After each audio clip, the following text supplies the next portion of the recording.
কোর্টের নির্দেশনায় আপনার পীর মুর্শিদরা আপনার ফলোয়াররা আপনাকে অনুসরণ করবে। আপনি যেমন ইচ্ছে তেমন বলতে পারবেন না। এটা বলতে গেলে আপনি শরীয়তের দেওয়ালকে ভাঙতে পারবেন না, শরীয়তের প্রাচীরকে আপনি ভেঙে আপনি আপনার মন ইচ্ছা মতো আপনি কথা বলতে পারবেন। এটা অতটাই শরীয়ত আপনাকে দেয়নি। কথা বুঝতে পারছেন? এই অতরাইজ আপনাকে আপনি পীরের স্থানে, আপনি শরীয়তের স্থানে না। আপনার জন্য শরীয়ত সক্রিয়ত আপনার জন্য নয়। এই বিষয়গুলো আমাদেরকে মনে রাখতে হবে।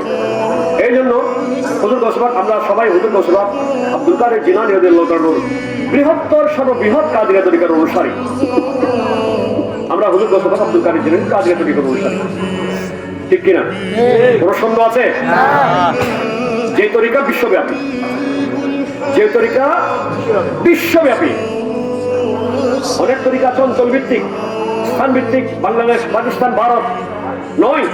কাদিরিয়া তরিকা হলো বিশ্বব্যাপী, সমগ্র বিশ্বব্যাপী ছড়িয়ে দেওয়া হয়েছে। এটাকে বলা হয় মহিউদ্দিন দিনের পুনর্জীবন দানকারী। শরীয়ত যদি দুনিয়া থেকে ডিলেক্ট হয়ে যায়, মুছে যায়, মনে করুন কোরআন দুনিয়াতে নেই, কোনো হাদিস নেই, কোনো আলেম নেই, কোনো ফকিহ নেই, ফিকহ ফাতওয়া তাফসীরের কিতাব নেই। হুজুর গৌসবাক আব্দুল কাদের জিলানীর মতো একজন ওলি যদি থাকেন, উনি কোরআন হাদিস ফিকহ ফাতওয়া পৃথিবীকে আবার পুনর্জীবন দান করতে পারবেন। এই জন্য ওনার নাম হচ্ছেন মহিউদ্দিন। এই জন্য ওনার নাম হচ্ছেন। আমরা হুজুর গৌসবাকের নাজ নিয়ামত পেয়েছি। গৌসবাক আব্দুল কাদের জিলানী আমাদেরকে এক ফোঁটা নাজ নিয়ামত দিয়েছেন। এক ফোঁটা নাজ নিয়ামত দিয়ে আমরা আমাদের গৌসবাকের ফুয়ুজাতের সদকা পেয়ে আমরা কাদিরিয়া তরিকার অনুসারী হয়েছি। আলহামদুলিল্লাহ, আমরা এটা গর্ব করি, আমরা কাদরি। সাতগাছিয়ায় সুলতানপুরি তরিকায়ে আল কাদেরি, সাতগাছিয়ায় সুলতানপুরি তরিকায়ে তার গোলামি করি কানুন জীবন কাটাই, তার গোলামি পাগলা বাবার সিংহাসনে বসালো তোমায়, সাগর পাহাড় চারে প্রিয়া চলো সাতগাছায়, পাগলা বাবার সিংহাসনে বসালো। আলহামদুলিল্লাহ। কাদিরিয়া তরিকার মূল ভিত্তি কি? কাদিরিয়া তরিকার মূল ভিত্তিটা কি? কাদিরিয়া তরিকার মূল ভিত্তি হলো আল্লাহর কোরআন, রাসূলের সুন্নাহ। আল্লাহর কোরআন এবং রাসূলের পাকের সুন্নাহ। এই জন্য আমরা কাদেরিরা যারা কাদিরিয়া তরিকার অনুসরণ করি, আমাদেরকে পরিপূর্ণভাবে কোরআন এবং সুন্নাহকে অনুসরণ করতে হবে। গৌসবাক আব্দুল কাদের জিলানীর কিতাব ফুয়ুজাত লিখনের মধ্যে তিনি কোরআন এবং সুন্নাহকে নিয়ে বারবার উনি তাগিদ দিয়েছেন, উনি গুরুত্ব দিয়েছেন যে উম্মতরা, তোমরা হে আমার গোলামেরা, মুরিদেরা, তোমরা কোরআন এবং সুন্নাহকে অনুসরণ করো। মুরিদি মুরিদি মুরিদি বলেছেন যে আমি তোমাদেরকে কোরআন দিয়েছি, আমার রাসূলের, আমার আল্লাহ রাসূল নবীজি কোরআন দিয়েছেন, হাদিস দিয়েছেন, তোমরা এটা অনুসরণ করো, ইত্তেবা করো। কারণ কাল কিয়ামতের ময়দানে 11 দল হবেন।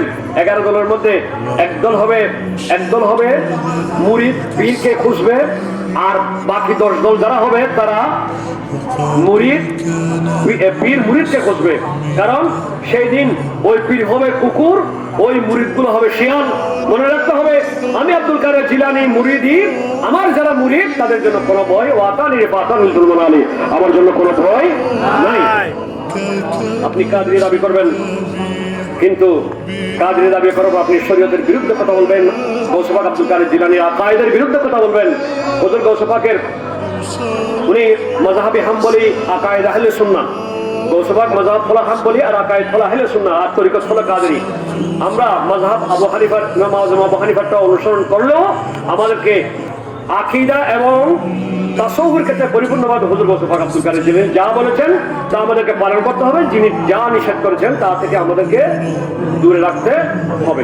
এই জন্য গৌসবাক আব্দুল কাদের জিলানী বলেছেন যে দরস্তুল ইলমা হাত্তা সিরতু কুতুবান, আমি ইলম তলব করতে করতে হাত্তা সিরতু কুতুবান, আমি কুতুবিয়তের শেষ মকামে পৌঁছে গিয়েছি।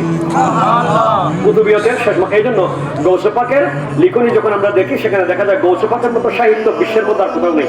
কারণ একজন মানুষ যখন লিখনি লেখে সেখানে একটা না একটা ভুল হবে, তারিখ কমা পুলিশ কোনো একটা না কোনো একটা বিষয় এক জায়গায় গিয়ে ভুল হতে পারে। কিন্তু গৌসবাগ আব্দুল কাদের জিলানীর লিখনির মধ্যে কথার মধ্যে দেখা যায় যে কোথাও কোনো জায়গায় একটা পুলিশ স্টপ, কোরআন শরীফের আয়াতের মতো একটা পুলিশ স্টপ, একটা দাড়ি ভুল ধরার ক্ষমতা এখনো পর্যন্ত কারো হয়নি। এটা হচ্ছে গৌসবাগ আব্দুল কাদের জিলানীর বেলায়েতের একটা প্রভাব। কথা বুঝতে পেরেছেন? এই জন্য আপনি শরীয়তের বিষয় একটা শরীয়তের একজন পীর এটা হতে পারেন, কিন্তু আপনাকে তরিকতের দিক দিয়ে আকায়েদের দিক দিয়ে আহলে সুন্নাত ওয়াল জামাতের পিছনে যাওয়ার, খেলাফ হওয়ার, বিরোধিতা করার কোনো সুযোগ নাই।